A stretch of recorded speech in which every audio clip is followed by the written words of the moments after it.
श्री स्वामी समर्थ. स्वामी महाराज तुमच्या सर्व चांगल्या इच्छा पूर्ण करो ही स्वामींच्या चरणी प्रार्थना करते आणि आजच्या या नवीन व्हिडिओला सुरुवात करते. तुम्ही सुवर्ण खरेदी किंवा मोठ्या गुंतवणुकीची संधी शोधत आहात तर थांबा, कारण 2026 या वर्षातील पहिला आणि अत्यंत शुभ असा गुरुपुष्यामृत योग लवकरच येत आहे. असा योग जो तुमच्या आयुष्यात सुख समृद्धीची पहाट घेऊन येईल. 23 एप्रिल 2026 वार गुरुवार हा दिवस अत्यंत खास आहे. पंचांगानुसार गुरुपुष्यामृत योगाची वेळ सकाळी हा योग सुरू होत आहे 6:03 सूर्योदयापासून आणि योगाची समाप्ती दुपारी 4:55 होणार आहे. म्हणजेच 23 एप्रिल रोजी सकाळी 6 ते संध्याकाळी 5 वाजेपर्यंत हा काळ सोने खरेदी आणि नवीन सुरुवातीसाठी अमृत सिद्ध होणार आहे. ज्योतिषशास्त्रात पुष्य नक्षत्राला नक्षत्रांचा राजा मानलं जातं आणि जेव्हा हे नक्षत्र गुरुवार येतं तेव्हा तयार होतो गुरुपुष्यामृत योग. या मुहूर्तावर केलेली गुंतवणूक कैक पटीने वाढते. सोने खरेदीसाठी हा वर्षातील सर्वोत्तम मुहूर्त आहे. नवीन व्यवसाय, वाहन खरेदी किंवा गृह खरेदीसाठी हा दिवस अत्यंत लाभदायक ठरतो. या शुभ दिनी लक्ष्मी पूजन करा, श्रीयंत्राची पूजा करा आणि शक्य असल्यास पिवळ्या वस्तूंचे दान करा. लक्षात ठेवा, हा वर्षातील पहिलाच गुरुपुष्यामृत योग आहे, त्यामुळे ही संधी अजिबात सोडू नका.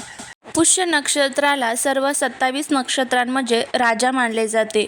हे नक्षत्र अत्यंत शुभ आणि भरभराट देणारे असते.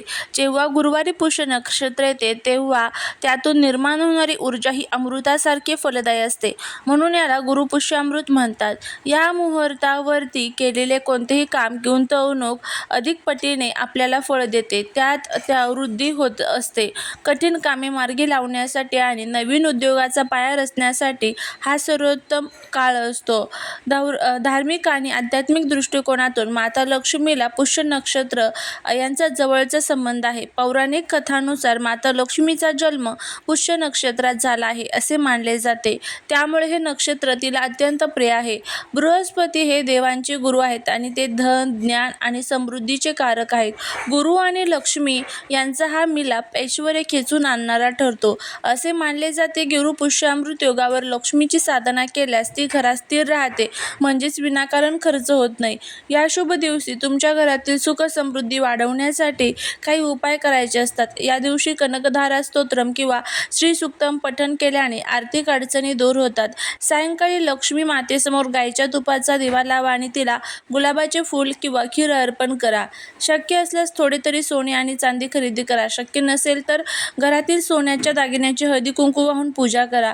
घरात किंवा व्यवसायाच्या ठिकाणी नवीन श्रीयंत्र आणून त्याची स्थापना करण्यासाठी हा सर्वोत्तम दिवस आहे. गुरुची कृपा मिळवण्यासाठी कपाळावर केसर किंवा हळदीचा टिळा लावा. पिवळ्या वस्तू म्हणजेच चणा डाळ, केळी, पिवळे वस्त्र गरजूंना दान करा. पुष्य नक्षत्राचे आराध्य वृक्ष पिंपळ आहे. या दिवशी पिंपळाच्या झाडाला जल अर्पण करून प्रदक्षिणा घातल्यात पितृदोष, इतर बाधा दूर होतात. अशा पद्धतीने आपण पुष्य नक्षत्राची म्हणजेच गुरुपुष्यामृत योगाची सर्व माहिती बघितलेली आहे. या दिवशी काय करावे, काय टाळावे. आता त्याचबरोबर या दिवशी काही प्रभावी असे उपाय देखील केले जातात. त्यातलाच हा एक अतिशय प्रभावी असा उपाय जो आहे तर तो आपल्याला या दिवशी करायचा आहे. हा उपाय जर आपण केला तर शत्रू तुमच्यासमोर लोटांगण घालेल, घराची, पतीची, मुलांची प्रगती होईल, घरातील दुःख दारिद्र्य संपेल, अखंड लक्ष्मी नांदेल. असा हा प्रभावी उपाय आपल्याला करायचा आहे. आता हा उपाय कधी करायचा, कोणत्या वेळेत करायचा याबद्दलची संपूर्ण माहिती आजच्या व्हिडिओमध्ये मी तुमच्यासोबत शेअर करणार आहे, त्यामुळे व्हिडिओ हा स्किप न करता शेवटपर्यंत पहा. जर या चॅनलवरती तुम्ही नवीन असाल तर चॅनलला सबस्क्राईब करा आणि असेच माहितीपूर्ण नवनवीन व्हिडिओ पाहण्यासाठी बेल आयकॉनलाही प्रेस करा, म्हणजे जेव्हा कधी मी नवीन व्हिडिओ अपलोड करेल त्याचं नोटिफिकेशन सर्वात अगोदर तुम्हाला भेटेल आणि तुम्ही एक पण व्हिडिओ मिस करणार नाही. त्याचबरोबर कमेंटमध्ये जय माता लक्ष्मी लिहायला अजिबात विसरू नका. माता लक्ष्मीला सर्वात जास्त प्रिय काय असते ते म्हणजे भगवान विष्णूंची केलेली सेवा. या दिवशी गुरुवार आहे, या दिवशी माता लक्ष्मी सोबतच भगवान विष्णूंची देखील आपल्याला सेवा करायची आहे. विष्णू सहस्रनाम, व्यंकटेश स्तोत्रम, विष्णू गायत्री मंत्र या सर्व स्तोत्रांचा आणि मंत्रांचं आवर्जून पठण करा. त्याचबरोबर भगवान विष्णूंची विष्णू सहस्रनामावलीचं सुद्धा तुम्हाला या दिवशी पठण आवर्जून करायचं आहे. या छोट्या छोट्या सेवा ज्या असतात, ज्या आपल्या घरामध्ये वाईट शक्ती असतात तर त्या नष्ट करण्यासाठी मदत करत असतात. 23 एप्रिल रोजी येणारा हा गुरुपुष्यामृत योग अत्यंत दुर्मिळ आणि शुभ मानला जातो. देवी लक्ष्मीची कृपा प्राप्त करण्यासाठी आणि घरामध्ये सुख समृद्धी टिकून ठेवण्यासाठी काही गोष्टी या दिवशी आवर्जून करायच्या असतात. त्या आपण सर्वात प्रथम बघूया. या दिवशी महालक्ष्मीच्या मूर्तीवर किंवा श्रीयंत्रावर श्रीसूक्तम पठण करत अभिषेक करावा. शक्य असल्यास पंचामृताने किंवा केसरयुक्त दुधाने अभिषेक करावा. देवी लक्ष्मीला प्रिय असणाऱ्या वस्तू सर्व देवीला अर्पण कराव्यात. पांढऱ्या मिठाईचा नैवेद्य आवर्जून अर्पण करावा. गुरुपुष्यामृत योगावर दान केल्याने पुण्याची प्राप्ती होते. गरजू व्यक्तींना तांदूळ, पांढरे वस्त्र दान करा. घराचे मुख्य प्रवेशद्वार स्वच्छ करून तिथे आंब्याच्या पानांचे तोरण लावावे. उंबरठ्याची पूजा करावी आणि तिथे हळद कुंकवाने स्वास्तिक काढावे. संध्याकाळी लक्ष्मीच्या आगमनासाठी तुपाचा दिवा, त्याचबरोबर संध्याकाळी आपला जो उंबरठा असतो उंबरठ्यावरती सुद्धा एक तुपाचा दिवा, तुळशीजवळ सुद्धा एक तुपाचा दिवा आवर्जून लावावा. सोने चांदी खरेदी करणं शक्य नसेल तर किमान धने किंवा गोमती चक्र विकत घेऊन त्याची पूजा करावी आणि ते आपल्या तिजोरीत ठेवावे. या दिवशी काही मंत्रांचा जप आवर्जून करावा. त्यामध्ये ओम श्रीम नमः किंवा ओम श्रीं ह्रीं श्रीं कमले कमलालय प्रसिद्ध श्रीं ह्रीं श्रीं ओम महालक्ष्मी नमः या मंत्राचा जप आवर्जून करावा. गुरुपुष्यामृत योगाचा प्रभाव सूर्योदयापासून सूर्यास्तापर्यंत असतो. त्यामुळे दिवसभरात कधीही शांत चित्तेने केलेली सेवा फलद्रुपी देते. त्यामुळे दिवसभरात सकाळी संध्याकाळी जेव्हा टाइम भेटेल तेव्हा तुम्हाला ह्या सर्व सेवा ज्या आहेत तर त्या आवर्जून करायच्या आहेत. लक्ष्मी ही स्त्री शक्तीचे रूप आहे. या दिवशी घरातील माता, पत्नी किंवा बहिणीचा चुकूनही अपमान करू नका. त्याचबरोबर भगवान विष्णू आणि बृहस्पती यांना पिवळा रंग प्रिय आहे. घराच्या मुख्य दरवाजावर हळदीने ओम किंवा स्वास्तिक काढावे. अंघोळीच्या पाण्यात थोडी हळद टाकून स्नान करणे देखील शुभ मानले जाते. जिथे तुम्ही पैसे किंवा दागिने ठेवतात ती जागा स्वच्छ करून तिथे हळद कुंकू अर्पण करावा.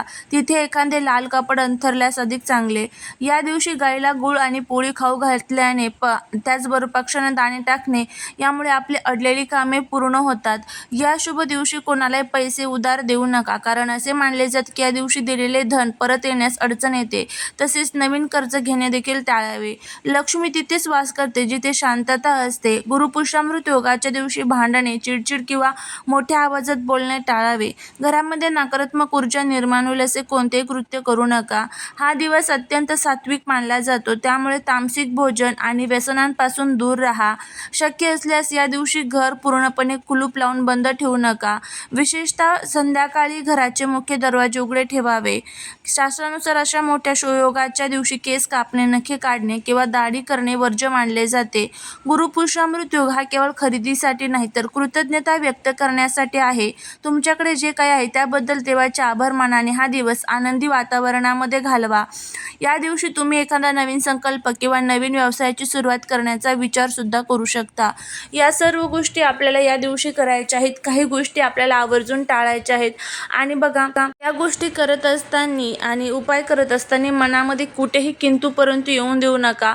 अगदी भक्तिभावाने हा उपाय करा. तुम्हाला याचा खूप चांगला फायदा होईल. झालेली सेवा मी महाराजांच्या चरणी रुजू करते. जर तुम्हाला हा व्हिडिओ आवडला असेल तर लाईक, शेअर आणि सबस्क्राईब करायला विसरू नका. भेटूया पुढच्या एका छानशा नवीन व्हिडिओत एका नवीन माहितीसोबत. तोपर्यंत सर्वांना श्री स्वामी समर्थ.